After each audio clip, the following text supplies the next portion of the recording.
큰 교회로 내가 끌려가다시피 갔어요. 가서 설교를 밤새도록 한 거예요. 그런데 그 설교한 내용이 오늘 본문입니다. 그래서 아침에 내가 일어나서 하나님, 내가 오늘 설교할 것은 솔로몬의 지혜로운 재판이라고 설교 준비를 했는데 어젯밤에 이 본문 가지고 서울 어떤 큰 교회에 와서 설교를 했는데 이 설교를 듣는 중간에 힘이 없던 그 성도들이 확 일어나서 한호하고 은혜 받는 것을 하나님이 보여줬어요. 그래서 아침에 일어나서 이 본문을 읽으면서 하나님이 우리 교회에 주는 말씀이구나 생각하고 오늘 본문을 준비했으니까 여러분 하나님의 음성으로 알고 잘 들읍시다. 그래서 본문에 보니까 그런 말씀이 있어요. 나는 비천에 처할 줄도 알고 풍부에 처할 줄도 알아.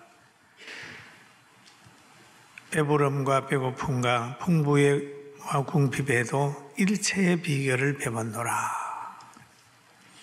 그 전 구절에 보면은 자족하기를 배웠노니라는 말씀을 하고 있습니다. 그럼 이 사람이 살아가는 가정에서 자족해야 행복한데 우리는 자족이 부족하다는 거죠. 그래서 하나님은 바울 사도에게 자족을 배워주기를 원했습니다. 자족하라. 자족하려고 하면 있는 것에 대해서 감사해야 되거든요. 만족해야 되거든요. 예를 들어서 70이 된 분이 생각하기를 나는 70인데 얼마 안 남았다. 벌써 70이네. 그거보다는 100세 시대에 70이니까 30년은 남았네. 그 기간 뭐를 하지? 그동안 하나님이 지켜줬으니까 앞으로도 지켜줄 거야 라고 하고 또 시작하는 거예요. 또 한 해를 보내면서 벌써 6월이네. 그거보다는 올 한 해도 몇 개월 남았네. 남은 기간 동안 내가 어떻게 멋있고 아름답고 즐겁게 살지? 라고 하는 생각을 하는 거죠. 그리고 없는 거에 대한 것보다는 있는 거에 대한 자족하는 마음이 있어야 됩니다. 저도 과거에 개척을 하다가 몇 명 되지도 않는데 성도들이 어려운 성도에서 왔다가 잘 회복이 되니까 미련 없이 떠나는 것을 제가 보고 그때에 호랑나비라고 하는 시를 썼습니다. 노란 장다리 밭에 호랑나비야. 그늘을 헐헐 날아서 다른 곳으로 가는데 꿀이 떨어지니까 다른 곳으로 가. 물이 떨어진다는 것은 그 교회에서 이용할 가치가 별로 없는 거죠. 목회자는 지쳐서 허덕일 때 그냥 쑥 떠나는 모습을 보고 내게 하나님이 자유를 줬구나. 나도 가고 싶다. 나도 떠나고 싶다. 그런 생각을 했었어요. 그러다가 기도를 하다가 보니까 떠나는 사람보다는 머무는 사람이 아름답더라고요. 하나님, 이제는 떠나는 사람을 보는 게 아니라 머무는 사람을 보고 갑절로 사랑하겠습니다. 가끔은 그러잖아요. 차 있는 자리보다 빈 자리가 보일 때가 있습니다. 저거 왜 빌지? 그러다보면 늘 근심에 쌓여요.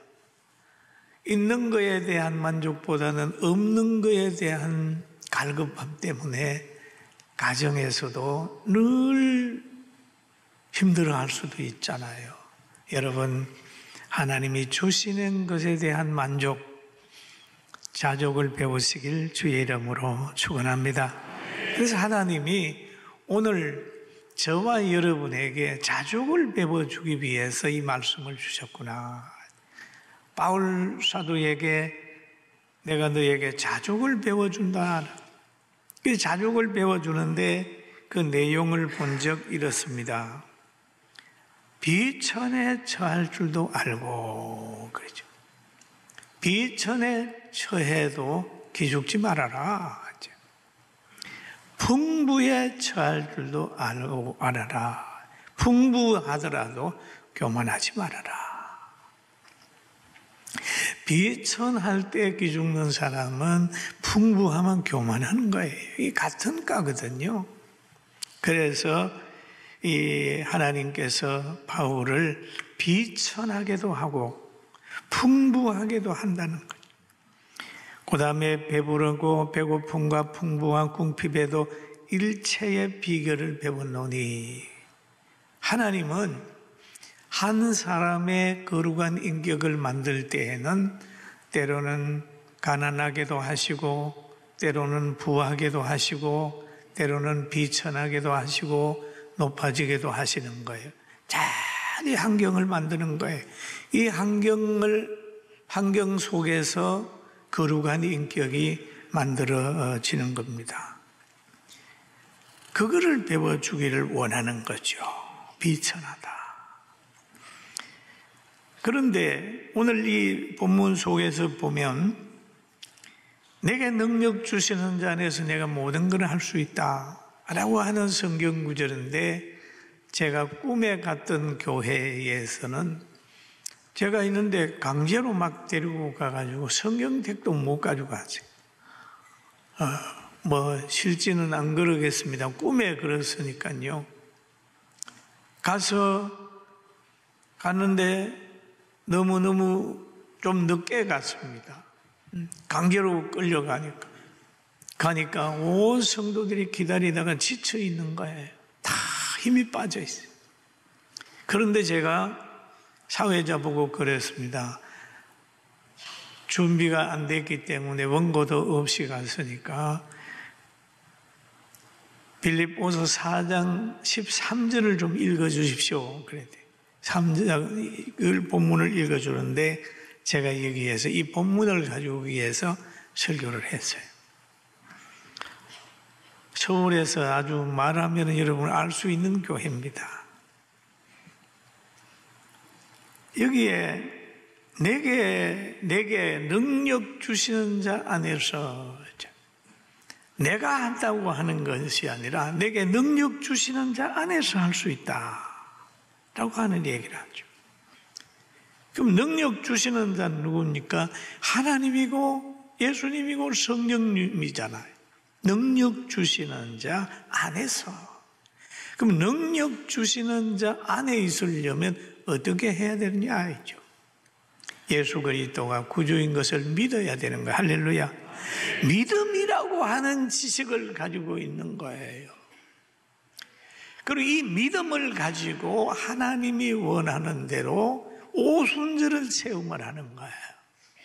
회개하여 성령을 받는 거예요. 그러면 성령을 받으면 성령이 주는 인격이라고 하는 게 있습니다. 성품이 있어요. 그 성품에는 사랑이 있죠. 기쁨이 있죠. 희락이 있죠. 절제가 있어요. 감사가 있는 거예요. 그런데 주 안에 있으면 인간이 넘을 수 없는 것들을 넘는 능력이 있는 거예요. 그러면 인간이 못 넘는 게 있잖아요. 제일 두려워하는 것이 죽음입니다. 그래서 어떤 사람들이 죽여 그러면 제일 무서워하지요. 죽음. 그 다음에 또 있으면은 가난, 명예, 자존심 여러 등등이 많습니다만은 제일 인간이 힘들어하는 것은 죽음입니다. 죽음. 근데 성령의 사람 스데반을 보니까 죽음을 뛰어넘는 거예요. 사도행전 6장에 보면은 공회 중에 앉은 사람들이 다 스데반을 주목하여 보니 그의 얼굴이 천사의 얼굴과 같더라. 지금 스데반은요, 재판받으면서 곧 돌에 맞아 죽는 거예요. 죽음의 공포가 있는 거예요. 그런 상황 속에서도 두려워하지 않고 얼굴이 환히 천사의 얼굴 같았더라. 왜 그럴까요? 성령을 체험했기 때문에 그렇습니다. 그리고 바울 사도도 보면은 순교당할 줄 알면서도 박해받을 줄 알면서도 감옥에 갈 줄 알면서도 끊임없이 그리스도를 증거했어요. 왜? 능력 주시는 자 안에 있기 때문에 죽음의 담을 넘는 거예요. 고난의 담을 넘는 거예요. 환난과 박해를 즐기는 거예요. 왜? 천국을 바라보기 때문에 그랬었습니다. 그리고 주 안에 있게 되게 되면 인간이 이길 수 없는 걸 이기는 거예요. 귀신을 이기는 거예요. 여러분, 사람이 영적인 사람이 되지 않으면 귀신에게 쫓깁니다. 거짓말에 넘어가는 거예요. 귀신을 이길 수 있고 사탄을 이길 수 있고 악령을 이길 수 있고 병마를 이길 수 있고 환경을 이길 수 있는 능력이 주 안에 있는 사람에게 임하게 되는 거예요. 믿습니까? 믿습니까? 믿습니까? 이게 하나님이 우리에게 주시는 거예요. 너 주 안에 있어라. 이긴다. 그리고 예수님을 보면은 예수님이 이겼잖아요. 예수님 보세요. 하나님의 아들이시면서도 제사장과 장로들과 서기관들과 바리새인들의 경계를 받으며 때로는 그들에게 신문을 당하기도 하고 많은 무리들이 예수님을 십자가에 달아라고 하고 그 당시에 살인자 바라바보다도 더 악한 사람으로 정죄되잖아요. 그리고 십자가에서 달려서 벗은 몸으로 달려가지고 임종하지 않습니까? 창에 막 찔리잖아요. 실패자 같지요? 아니라는 거죠. 그 마지막에 다 이루었다. 그렇게 말씀하고 가셨는데 바로 예수님은 승리자예요. 부활로 이겼어요. 할렐루야. 아멘. 그러면 우리가 있는 장소가 뭐냐? 믿는 사람. 이기는 사람의 장소에 있는 거예요. 여러분 예수 믿다가요 어려움 당한다고 기죽지 마세요. 여러분은 이길 사람입니다. 믿습니까? 옆 사람 보고 이길 사람입니다. 믿습니까? 이길 사람이다. 이길 사람이다. 그래서 주 안에 있는 사람은 우리는 이기는 사람입니다. 모든 걸 할 수 있습니다라고 하는 막 설교를 밤에 소리를 지르면서 나 참 희한한 거 체험했어요. 그래서 아침에 일어나니까 기도원에 가서 동성기도하고 온 것 같아요. 일어나서 찬송을 불렀어요. 내가 아침에 일어나가지고 찬송을 막 그리고 설교 제목을 바꿔. 하나님이 이것을 전하라고 하는가 보다. 그래서 오늘 여러분 전하고 있으니까 여러분들도 가난도 이기고 부도 이기고 어려움도 다 이기고 이제 허리를 쫙 펴고 이길 자의 반열에 있다는 걸 알고 환경에 매이지 않기를 주의 이름으로 축원합니다. 축원합니다. 이기는 거예요. 정말 귀하죠. 그러면 예수님이 이긴 것이 뭐입니까? 예수님이 극복시킨 것, 죽은 나사로의 가정을 회복시키잖아요. 나사로의 무덤에 가서 그럽니다. 돌을 옮겨 놓으라. 그러니까 아이고 썩은 냄새 나는데요. 옮겨놔. 나사로야 나오너라. 나왔잖아요. 예수님이 계시면 가능한 것이 되는 게 아니고 가능하지 않는 것을 성령의 역사로 가능하게 만든 거예요.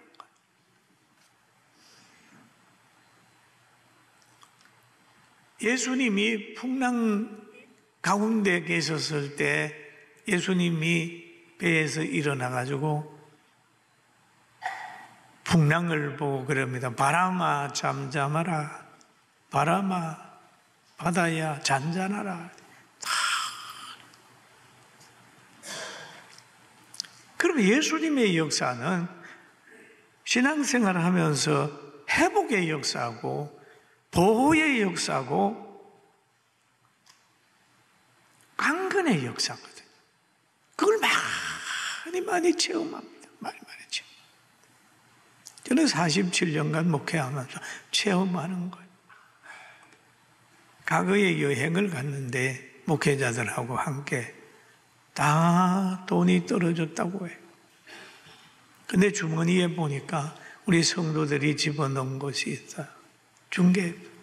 하나님이 이때 쓰라고 주는구나 해가지고 미련없이 다 썼습니다. 한쪽이 무너지면 약해지면 한쪽을 하나님이 강하게 해가지고 그 일을 이루시는 거예요. 여러분 가정에서도 가만히 보고 세계에서도 가만히 보세요.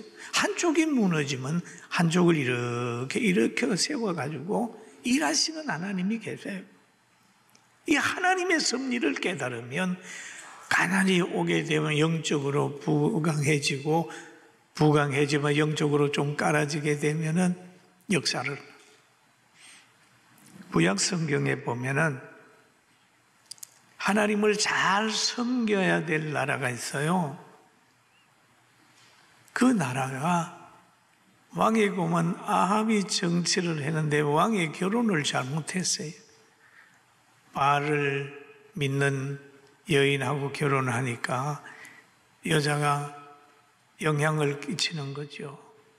여자들이 영향 끼치면 아내가 영향 끼치면 큽니다. 그래서 바알이 그 나라를 지배하게 되는 거죠. 권력을 등에 업고 막 합니다. 선지자들은 박해를 받고 선지자가 죽임을 당하게 되고 선지자가 도망을 다니는 상황이 이르렀어요. 그래서 그때 엘리야가 저 그릴 시내가에 가가지고 있다가 사르밧에 가가지고 있다가 갈멜산으로 올라가잖아요. 그때 하나님 앞에 기도하는 게 있습니다. 그 전에는 하나님 이 나라에 비 오지 않게 하소서. 우상에 빠지는 나라에게는 가난이라고 하는 게 옵니다. 가난이. 왜 가난이 오느냐? 하나님이 보호하시려고 주는 가난이에요. 생각해 보세요. 3년 동안 비가 안 오게 되면 곡식은 어떻게, 농사는 어떻게 짓겠어요? 초원은 어떻게 관리가 되겠습니까? 바짝 마른 거예요. 여러분, 우리가 신앙생활을 하다가 하나님을 떠나버리게 되면 찾아오는 것이 있습니다. 왜? 이스라엘 백성을 사랑하기 때문에 주는 것인 줄도 모릅니다. 우리나라도 영적으로 교회가 잘못되든지 백성이 교만하든지 역사를 잃어버리면 잊어버린 그 역사 속으로 하나님이 인도를 하는 거예요. 6.25의 역사를 잊어버리면 6.25 같은 것을 경험할 수 있어요. 가난의 역사를 잊어버리면 다시 그 가난을 체험할 수 있습니다. 우리가 천막을 쳐서 와서 9번째인데 저는 그렇게 기도해요. 내가 하나님 앞에 가기 전, 간뚜껑 닫기 전에는 우리 교회에 잘 붙어 있는 성도들에게는 하나님의 은혜가 있기를 바라면서 기도하고 말씀으로 인도하고 우리 부목사, 동사목사 모두 같이 해서 나라를 변화시키고 여러분을 행복한 나라 천국으로 인도하는데 최선을 다할 거예요. 믿습니까? 그래서 솔로몬에게 은혜를 줬죠. 그런데 두 여인이 와서 싸우는 겁니다. 뭐냐? 그랬더니 한 여인이 그러는 거예요. 우리는 한 집에 사는데 같은 때 아기를 낳는데 한 여자가 그만 밤에 눕다가 자기 아이 위에 누워가지고 아이가 죽었는데 그 죽은 아이를 내한테 싹 밀어놔 놓고 내 산 아이를 가지고 왔습니다. 야, 난감하지요. 지금 같으면은 뭐 검사해가지고 한다 그러지만은 그때는 그만큼 발전하지 않았어요. 그래서 말만 듣고 해야 되는데 솔로몬은 거기에서 하나님이 주신 지혜를 가졌어요. 하나님은 짐승이나 사람에게는 모성애를 줬다는 거예요. 부성애를 준 거예요. 여러분, 닭도 보면은 병아리를 품고 있는 닭하고 그렇지 않는 닭하고는 다릅니다. 병아리를 품고 있는 닭에는 개가 가다가는 눈알 빠져요. 시골에서 보면 그래. 마찬가지입니다. 저 세렝게티 초원에 있는 물소도 마찬가지. 다 그 새끼 보호하기 위해서 사자가 와도 도망가지 않고 불로 쳐받아버려요. 그러니 이 지혜를 깨달은 솔로몬이 그럽니다. 얘들아, 칼을 가져와라. 저 살아있는 아이를 쪼개라. 딱 쪼개서 반은 이 여인에게, 반은 저 여인에게 주라 라고 하는 얘기를 합니다. 그럴 때 한 여인이 오열합니다. 왕이여, 잘못했습니다. 죽이지만 말아주세요. 저 여인에게 간단할지라도 죽이지만 말아주세요. 막 무열한. 그러니까 왕이 그럽니다. 저 여인의 아들이야. 줬어요. 여러분, 이게 지혜입니다. 인간의 내면의 속에 깊이 흐르는 그 심리적인 재판을 해서 솔로몬이 아주 유명해졌어요. 할렐루야. 얼마나 귀해요. 그래서 그 나라 사람들이 많이 두려워했습니다. 그리고 그 후에 솔로몬이 성전을 건축하고 했던 여러 가지 사건들이 나오는데 아무쪼록 오늘 사랑하는 성도 여러분에게는 하나님이 복을 주셔서 능력 주시는 자 안에서 내가 모든 걸 할 수 있느니라. 사업을 할 때라도, 가정생활을 할지라도, 자녀를 키울 때라도 좌절하지 말고 능력 주시는 자 안에 있어서 모든 것을 해내게 되기를 주의 이름으로 축원합니다. 해낼 수 있는 에너지가 와 있어요. 와 있어요. 저는 지난밤 그 교회에서 설교한 그 광경을 지금도 눈에 선합니다. 예수님 안에서는 우리에게는 능력이 있습니다 라고 막 설교를 했더니 그 있는 성도들이 다 시들시들 하다가 확 살아나는 걸 봤어요. 예수님 밖에는 우리를 회복시킬 줄 분이 없어요. 예수님 안에서 오늘도 성령의 역사 속에서 진리 안에서 회복하고 승리하기를 주의 이름으로 축원합니다.